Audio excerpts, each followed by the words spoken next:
मनुष्याच्या कल्याणासाठी, सगळ्या जीवांच्या उद्धारासाठी एक अत्यंत दुर्मिळ असा यज्ञ करायचा आहे। हा यज्ञ सगळ्यांचे तेज वाढवेल, बल वाढवेल, जे जे अशुभ आहे ते बाजूला सारेल, जे जे अमंगल आहे ते दूर जाईल, नष्ट होईल, आणि जे शुभ आहे, जे पवित्र आहे, जे मांगल्यपूर्ण आहे ते वाढेल, वृद्धिंगत होईल। पण या यज्ञाची पूर्वतयारी सोपी नाही। सगळ्यांना मला ह्याबद्दल सांगायला हवं। हो, मी वचन दिलं होतं की येत्या 2 दिवसात पाऊस पडेल। धाकले मालक म्हणतात पाऊस नाही पडला तर जीव द्यावा लागल। अहो जावई बापू, हे काय करून बसलात तुम्ही? धाकटे मालक, अहो यांच्या मुखातून शब्द निघून गेले असतील। त्यांना गावातल्या लोकांची काळजी आहे ना, म्हणून बोलले असतील। आमच्या कामाच्या मध्ये पडला ना तो, त्याला कोणी सांगितलं होतं मध्ये पडायला? मग आता दिलेला शब्द त्याने पाळलाच पाहिजे। आता जर पाऊस पडला नाही तर जीव द्यायचा त्याने स्वतःचा।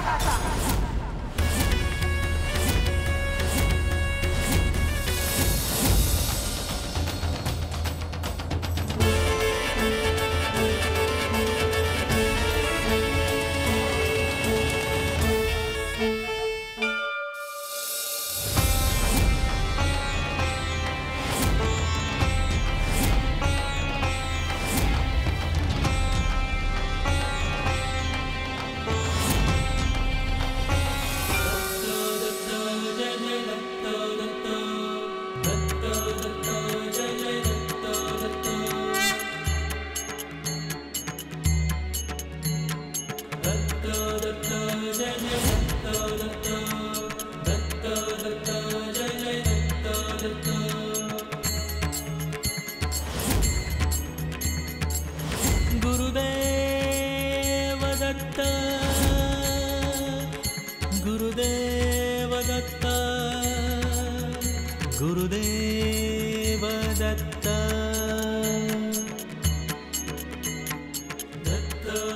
शुभम भवतु, शुभम भवतु, शुभम भवतु, शुभम भवतु।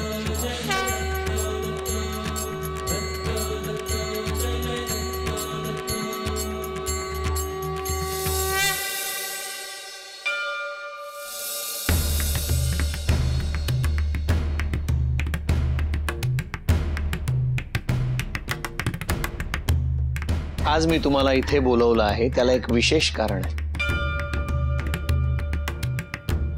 काय आज्ञा आहे प्रभू? एक गुप्त असा यज्ञ करायचा आहे, त्याचा विधी दुर्मिळ आहे। गुरुवर आपण असे अनेक विधी केलेले आहेत, आणि ह्या यज्ञामध्ये वेगळं पण असं काय आहे? त्याचं नियोजन आपण काय ठरवलं आहे? कलीचं असणं आता जाणवायला लागलं आहे। आता या क्षणी त्याचे तेवढे बल नाही, परंतु त्याचे बल वाढत जाईल आणि तो थैमान घालेल। त्याला योग्य वेळी आवर घातला पाहिजे। गुरुदेव, आपण आज्ञा करा। या यज्ञासाठी जे काही आवश्यक असेल ते सगळं आम्ही एकत्रित करतो आणि आपल्या समोर आणून ठेवतो। या यज्ञासाठी अत्यंत दुर्मिळ, अभिमंत्रित अशा वस्तू लागणार आहेत। त्याची आपल्याला पूर्वतयारी करावी लागेल।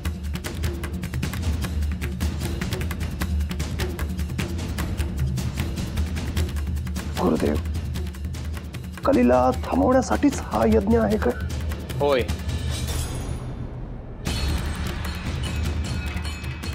या यज्ञाने कलीला थांबवणे शक्य होईलही, परंतु तो गप्प बसणार नाही।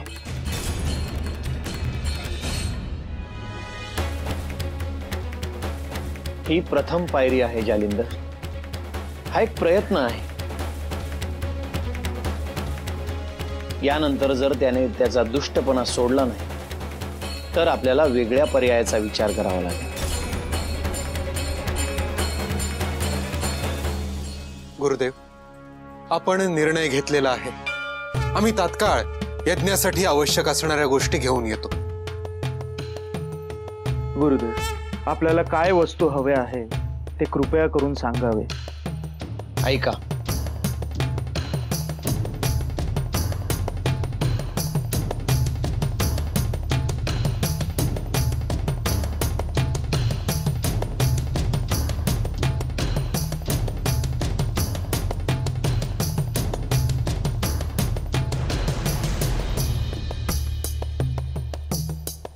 पर देवा, ह्यातल्या बऱ्याचशा वस्तू इथं जवळपास कुठं मिळायच्या नाहीत. समद्यासनी 8 दिवसाला जाऊन हुडकून आणा लागतील. मला जितक्या वस्तू शक्य आहे त्या मी घेऊन येईन. आपण सगळेच आता निघूया.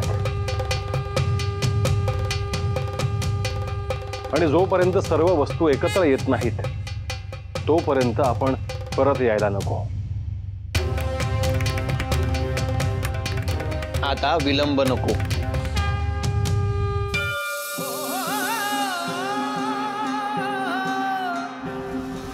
भस्मांकित शिवस्वरूप ललाटी शोभते त्रिपुंड सिद्ध योगी वितरागी धग धगते तेज कुंड सज्जनासी संजीवन दुरितांचे निर्दालन जगदोद्धारास्तव जणू प्रकटति नवनारायण. शुभम भवतु, शुभम भवतु, शुभम भवतु. दुम दुम तो दुम दुम तो दुम दुम तो दुम दुम तो एक नाद व्यापुनी त्रिभुवन. अलख निरंजन अलख निरंजन अलख निरंजन अलख निरंजन अलख निरंजन हो. अलख निरंजन अलख निरंजन अलख निरंजन हो. ओम नमः अलख निरंजन अलख निरंजन अलख निरंजन हो. कली, तुला थांबवण्यासाठी हा दुर्मिळ यज्ञ करतो आहे.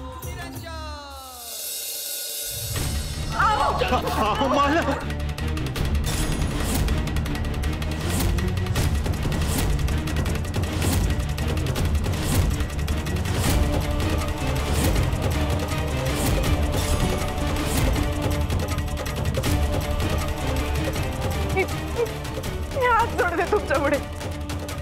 यज्ञ सोड.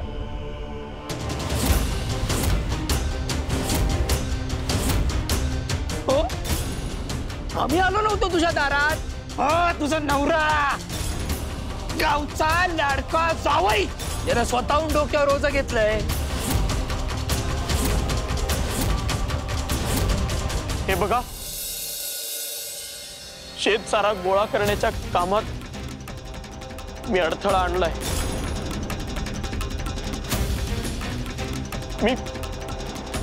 मी श्री महादेवांना प्रार्थना केली,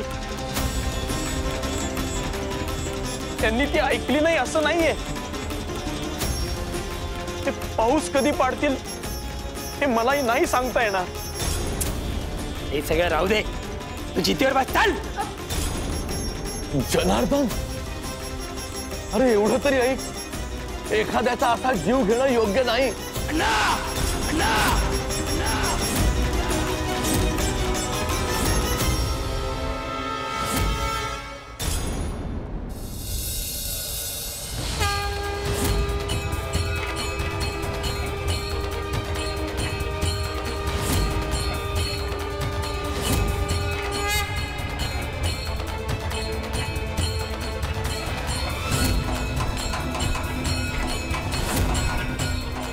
दत्त महाराजांनी आपल्याला ज्या वस्तू सांगितल्या आहेत त्या अत्यंत दुर्मिळ अशा आहेत.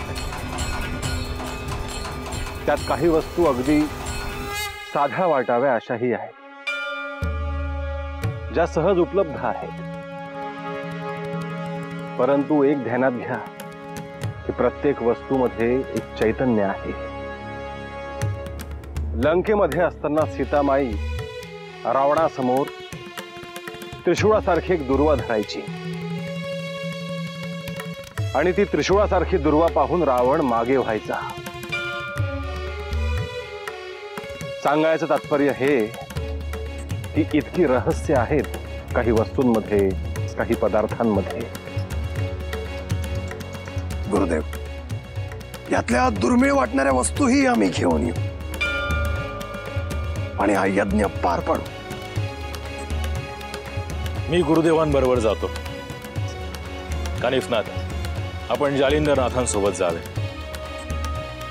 आणि तुम्ही तिघे वेगळे जा। अशा पद्धतीने आपण सगळे जाऊन सगळं साहित्य एकत्रित करून आणूया। आदेश आदेश निरंजन निरंजन निरंजन।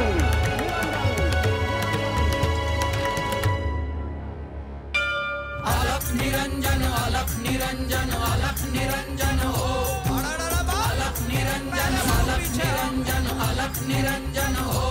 ओम नमः अलख निरंजन अलख निरंजन अलख निरंजन हो। अलख निरंजन अलख निरंजन अलख निरंजन हो। अलख निरंजन।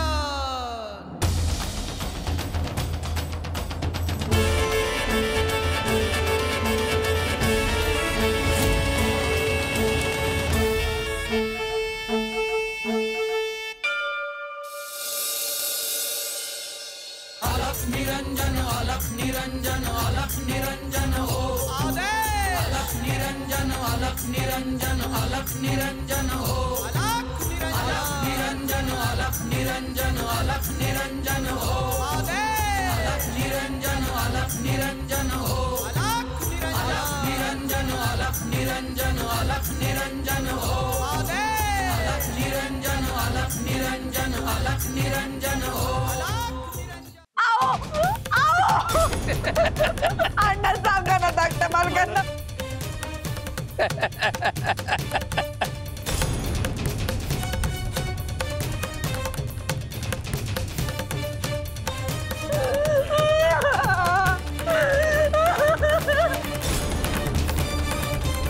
माद्या लावाग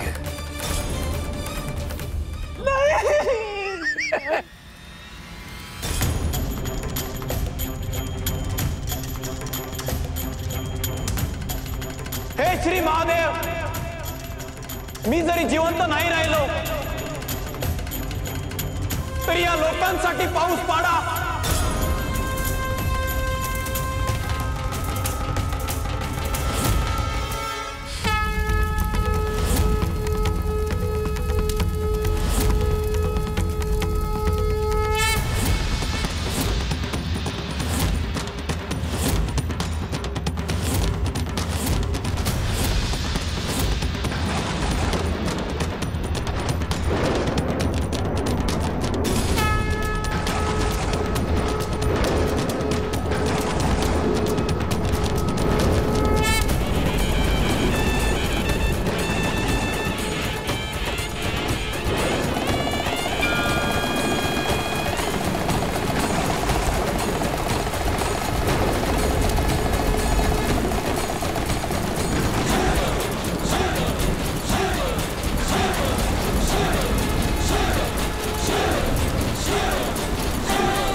कली, तू माझ्या दृष्टीला दिसतो आहेस।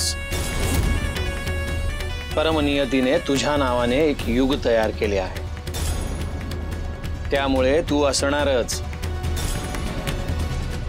पण तू काय आहेस हे मला, श्री महादेवांना, श्री विष्णूंना आणि आदिशक्तीला ठाऊक आहे. तुझे स्वरूप किती विक्राळ आहे याची कल्पना मनुष्याला नाही. आज मी ठरवलं आहे म्हणून तुला मनुष्य वस्तीपासून दूर ठेवतो आहे.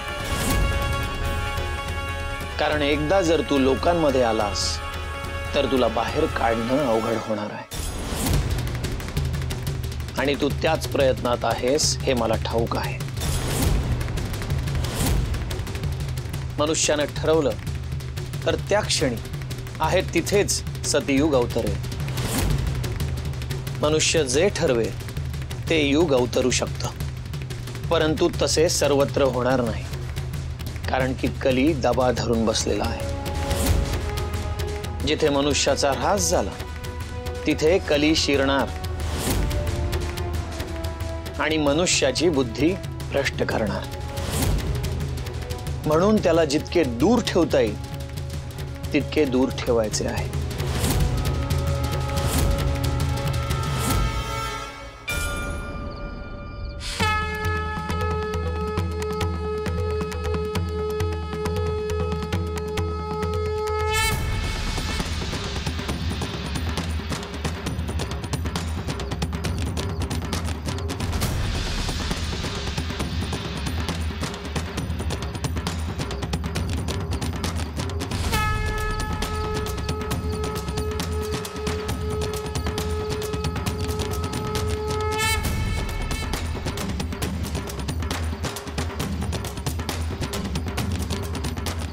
आज या यज्ञात अभिमंत्रित सगळं साहित्य आहुती म्हणून अर्पण करायचं आहे.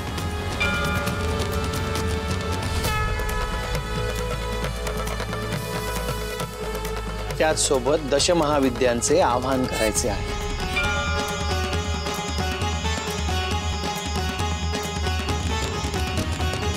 आपण आज्ञा करावी गुरुवार.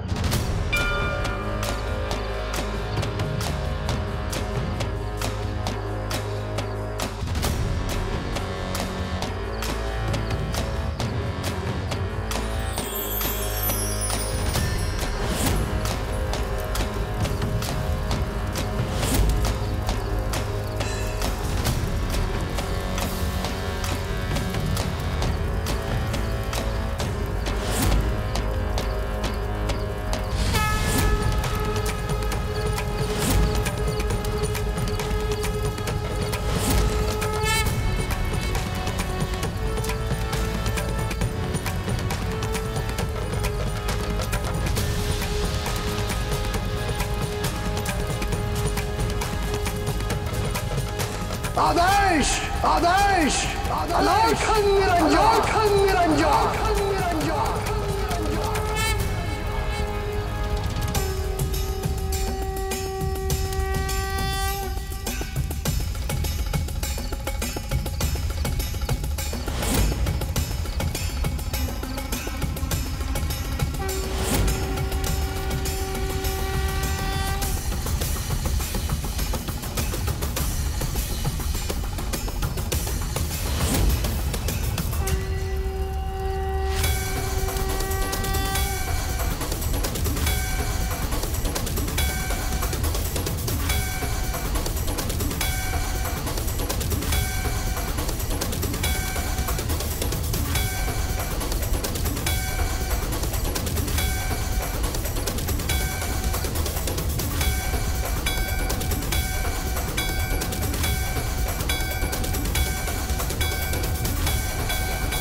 स्वामी दत्त महाराजांनी यज्ञ केला आहे.